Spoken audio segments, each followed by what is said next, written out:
जी के दूरदर्शी नेतृत्व में भारत की कर व्यवस्था एक नए युग में प्रवेश कर रही है।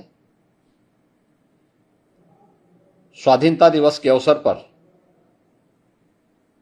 नेक्स्ट जनरेशन जीएसटी रिफॉर्म का जो संकल्प आदरणीय प्रधानमंत्री जी ने देशवासियों के सामने रखा था,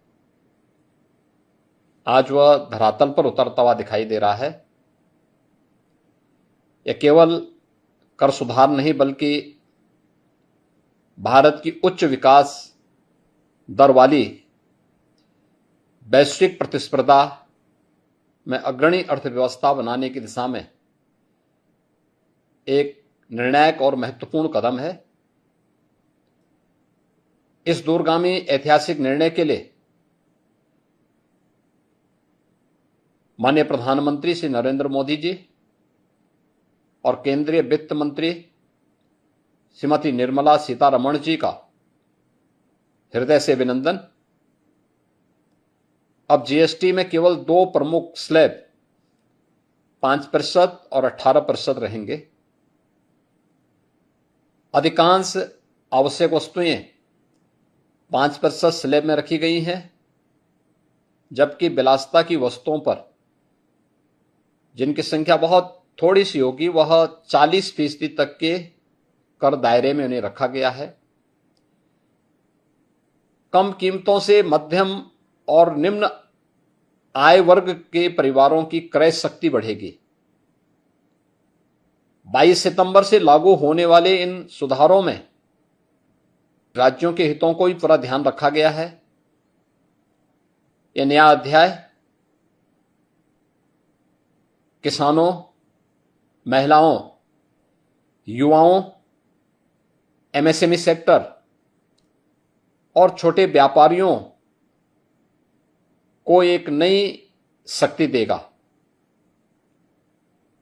खाना, दवाइयां और शिक्षा सामग्री पर कर 0 से 5% तक रखने से घरेलू खर्च में बचत होगी।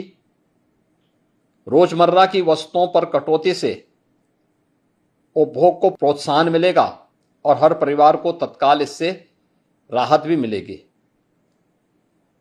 जीएसटी अनुपालन अब और सरल होगा।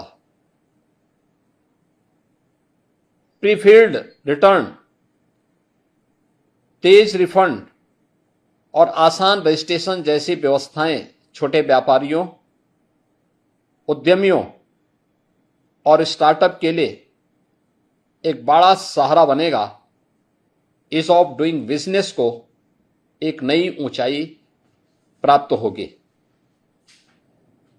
उपभोग व्यय बढ़ने से ऑटोमोबाइल, टिकाऊ उपभोक्ता सामान और निर्माण क्षेत्र में मांग तेजी के साथ बढ़ेगी। लाखों नए रोजगार के अवसर पैदा होंगे। स्वदेशी से स्वावलंबन की भावना को भी इससे प्रोत्साहन मिलेगा। उल्टे शुल्क ढांचे का समाधान, वर्गीकरण विवाद का निपटारा और पारदर्शी कर प्रणाली व्यवसायों में स्थिरता और विश्वास को मजबूत करेगा। केंद्र व राज्यों की सामूहिक सहमति से इस सुधार को और भी व्यापक और स्वीकार्य बनाती है। बीते वर्षों में माननीय प्रधानमंत्री जी के नेतृत्व में निरंतर प्रयासों से थोक महंगाई 2% से नीचे लाने में सफलता प्राप्त हुई है। नए जीएसटी सुधार खपत और मांग की गति देगी, जिससे अर्थव्यवस्था मजबूत, स्थिर और समावेशी बनेगी।